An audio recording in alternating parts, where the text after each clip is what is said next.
नमस्कार, स्वदेश न्यूज के खास प्रोग्राम जनता मांगे जवाब में आपका स्वागत है। आपके साथ मैं हूं एसपी त्रिपाठी।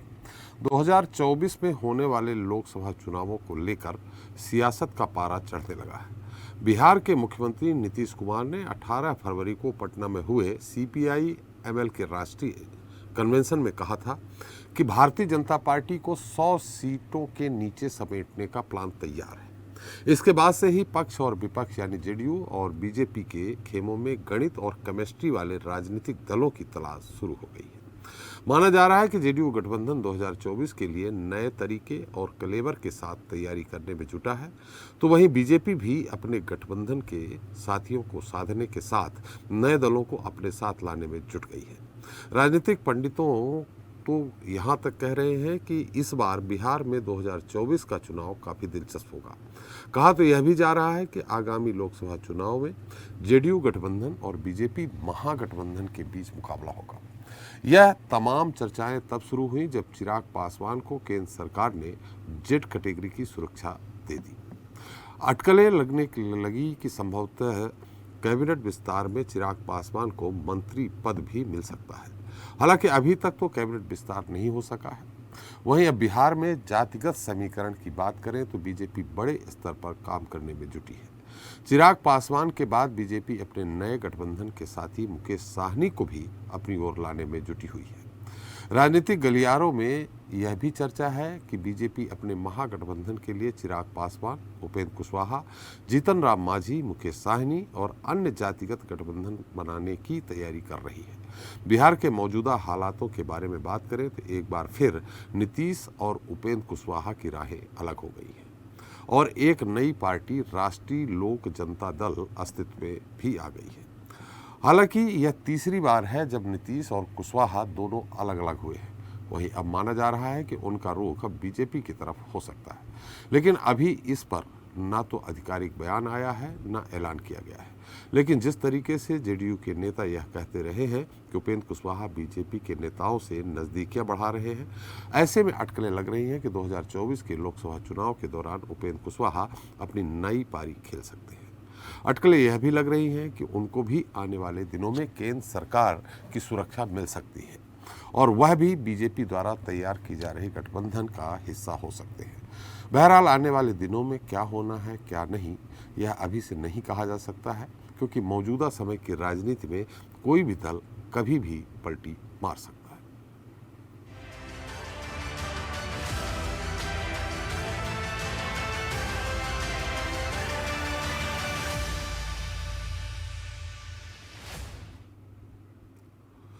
तो बिहार की सियासत आने वाले समय में किस करवट बैठेगी, ये देखने लायक होगा। राज्य में नीतीश कुमार के नेतृत्व में जनता दल यूनाइटेड और राष्ट्रीय जनता दल गठबंधन की सरकार है, लेकिन अब राजदा के एक विधायक विजय मंडल ने दावा करते हुए कहा है कि अगले महीने होली के बाद तेजस्वी यादव राज्य के मुख्यमंत्री बनाए जा सकते हैं। उन्होंने यह भी कहा कि मुख्यमंत्री नीतीश कुमार स्वयं उनको सत्ता सौंपेंगे। इस दावे के बाद राज्य के सियासी जगत में हलचलें तेज हो गई हैं।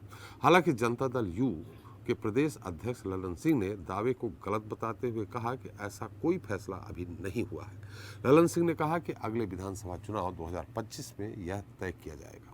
वहीं दूसरी तरफ सोमवार को जनता दल यूनाइटेड के नेता उपेंद्र कुशवाहा ने पार्टी छोड़ दी। कुशवाहा ने अपनी नई राजनीतिक पार्टी का भी ऐलान कर दिया और इसका नाम राष्ट्रीय लोक जनता दल रखा। मगर ऐसा पहली बार नहीं है कि उपेंद्र कुशवाहा ने जनता दल यू का साथ छोड़ा है। इसके पहले भी 2013 में वो ऐसा कर चुके हैं। तब उन्होंने राष्ट्रीय लोक समता पार्टी बनाई थी। राष्ट्रीय लोक समता पार्टी ने 2014 के लोकसभा चुनाव में बीजेपी के साथ गठबंधन कर चुनाव भी लड़ा था और उपेंद्र कुशवाहा मोदी सरकार में मंत्री भी बनाए गए थे। इस बार भी उपेंद्र कुशवाहा की नई पार्टी के गठन की खूब चर्चा हो रही है। ऐसे में सवाल यह भी उठ रहा है कि आखिर इस नई पार्टी का जनता दल यू में और राष्ट्रीय जनता दल के गठबंधन पर कितना असर पड़ेगा। बहरहाल इस मुद्दे पर चर्चा करेंगे, उसके पहले देख लेते हैं हमारी ये खास रिपोर्ट। नीतीश कुमार ने चेहरे को बढ़ाने का विश्वास जताया तो पार्टी में विवाद हुआ, तो ललन सिंह ने बयान का मतलब समझाया। उपेंद्र कुशवाहा को बात इतनी चुभी कि नई पार्टी के साथ जेडीयू से दूरी बना ली। नई पार्टी बनाने के साथ ही पीएम मोदी की तारीफ शुरू कर दी। उपेंद्र कुशवाहा ने अपना सर्वस्व राजनीति में जो कुछ भी था सब न्यौछावर करके उनके साथ आना स्वीकार किया था। जो गठबंधन पहले चल रहा था बीजेपी के साथ, उस गठबंधन से हटकर नया गठबंधन बनाने की बात होने लगी, उसको भी हमने स्वीकार किया कि चलिए पार्टी की मजबूरी है तो इस गठबंधन को भी स्वीकार करना चाहिए। लेकिन उस वक्त भी गठबंधन बनने से पहले राष्ट्रीय अध्यक्ष जी को, मुख्यमंत्री जी को हमने कहा था कि गठबंधन जरूर हो, आप अगर चाहते हैं यही रास्ता है तो कीजिए, लेकिन इसका नेतृत्व आप अपने हाथ में रखिए, नीतीश कुमार जी के हाथ में हो। सवाल उठ रहा है कि क्या बिहार की सत्ता में शामिल दलों में आपस में ही तनातनी छिड़ गई है? अभी से ही 25 विधानसभा चुनाव के चेहरे की लड़ाई शुरू हो गई है, क्योंकि चुनाव में नेतृत्व को लेकर लल्लन सिंह के बयान के बाद तेजस्वी पहले तो पटना के सरकारी कार्यक्रम में देर से पहुंचे और जब आए तो सीएम नीतीश कुमार ने उनकी तरफ देखा तक नहीं। उधर उपेंद्र कुशवाहा लल्लन सिंह के बयान पर सवाल उठा रहे हैं। इसी बहाने जेडीयू में मची खींचतान का हवाला दे रहे हैं। मंत्री का चेहरा तेजस्वी यादव होंगे 2025। कब हम बोले क्या? हम बोले क्या? कहाँ पे नहीं? तो जब आएगा समय तब देखा जाएगा। चाहे स्थिति में है, पार्टी में स्थिति में रहेगा। आज मुख्यमंत्री नीतीश कुमार जी हैं तो राष्ट्रीय जनता दल स्थिति में नहीं है। जेडीयू में घमासान का ये सिलसिला 2 महीने पहले तब शुरू हुआ जब मंच से नीतीश कुमार ने तेजस्वी यादव को आगे बढ़ाने की बात कही।